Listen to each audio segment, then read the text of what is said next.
लाहौल स्पीति की जिला परिषद अध्यक्ष अनुराधा राणा ने सिसु में कहा कि प्रशासन अपना कार्य सुचारू रूप से नहीं कर रहा।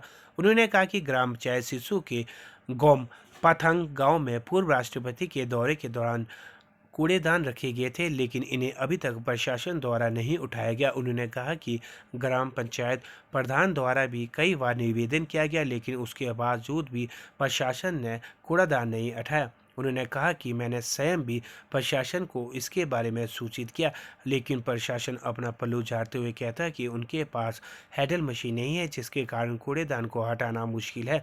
उन्होंने कहा कि कई बार निवेदन के बावजूद भी अभी तक कोई कार्रवाई नहीं की, सिर्फ आश्वासन ही मिलते रहे। उन्होंने प्रशासन से आग्रह किया कि यदि जल्द से जल्द कूड़ेदान को नहीं हटाया गया तो आने वाले समय में आंदोलन किया जाएगा।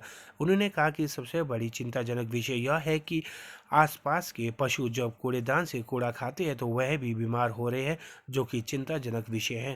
बड़े बड़े डस्टबिन दो रखे हुए हैं, एक कुछ आगे की दूरी पर रखा हुआ है। ये रखे गए थे जब राष्ट्रपति का विजिट यहाँ पे हो रहा था, उस दौरान रखे गए थे। और जब रखे गए थे प्रशासन द्वारा पंचायत को ना सूचित किया गया, ना ही बताया गया। तो हम पैसा एक्ट की बात करते हैं, पैसा एक्ट कानून की बात करते हैं हम, जो शेड्यूल एरियाज के लिए जहाँ पर बिना पंचायत के परमिशन के कोई भी कार्य नहीं किया जा सकता, चाहे प्रशासन हो चाहे वो विभाग हो। परंतु हैरानी की बात है ना, यहाँ पे कोई इम्प्लीमेंटेशन है ही नहीं इस कानून का, मतलब दिखता ही नहीं ग्राउंड लेवल पे। अब फॉर एग्जांपल एक छोटी सी बात है, ये डस्टबिन यहाँ पे रख दिए, अब इसको बिना इन्फॉर्म किए रख दिए। अब जब हटाने की बारी आई तो पंचायत प्रधान ने भी इसके लिए लेटर भी लिखा, मैंने भी कितनी बारी बात कर दी, तो प्रशासन ने कहा कि रिटर्न में दीजिए, तो प्रधान महोदय ने रिटर्न में भी दिया। रिटर्न में देने के बावजूद अब लगभग काफी दिन गुजर गए, 2-3 हफ्ते से ज्यादा हो गए इस बात को, तो अभी तक नहीं उठाए गए। जब मैंने बात की तो बताया जाए कि हाइड्रा मशीन के बिना इसको उठाया नहीं जा सकता।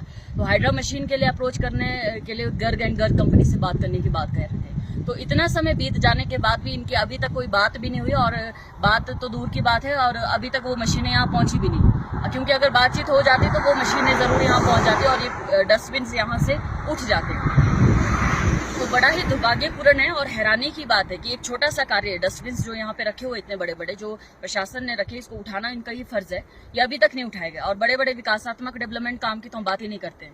जब इतने छोटे से कार्य को करने के लिए 1 महीना लग रहा है, जब इतना समय लग रहा है, हमने 10 बार बोल दिया तब भी कोई गौर नहीं है। तो हम जब यहाँ पे संवैधानिक पदों पे बैठे हैं, हमारे बोलने पे ही कोई गौर नहीं किया जा रहा है, तो जो आम इंसान है उसकी तो क्या ही फरियाद सुनी जाती होगी। तो यही निवेदन एक बार पुनः है मेरा, मुझे विवश होकर आज ये वीडियो बनाना पड़ रहा है, क्योंकि मैं खुद देखने यहाँ पे आई स्पेशली कि क्या ये डस्टबिन यहाँ से उठाए गए कि नहीं, क्योंकि मुझे भी कई बार आश्वासन दिया गया, परंतु नतीजा ये है अभी भी मेरे सामने है कि यहाँ पे नहीं उठाए गए। हालांकि हमारे जो प्रधान जी हैं, इन्होंने लेबर की मदद से कूड़े को जलाने की या यहाँ से उठाने की कोशिश की है, परंतु उसका कोई परिणाम निकल कर सामने नहीं आया, क्योंकि हर तरह का कूड़ा मिक्स हो चुका है इसके अंदर, और बदबू इतनी ज्यादा है कि और जानवर अगर यहाँ से गुजरते हैं तो मुंह मारते हैं, हर तरह के कूड़ा उनके मुंह में जाता है। तो एक बहुत बड़ा मैसेज है ये कि इस तरह का इग्नोरेंस जो है उस पर थोड़ा ध्यान दिया जाए। जब एक छोटे से कार्य पे कोई ध्यान नहीं तो बड़े कार्यों की हम क्या ही बात करें। तो एक बार पुनः मेरा निवेदन रहेगा कि जल्द से जल्द ये कार्य करें, अदरवाइज हमें फिर किसी और कार्यवाही को करना पड़ेगा।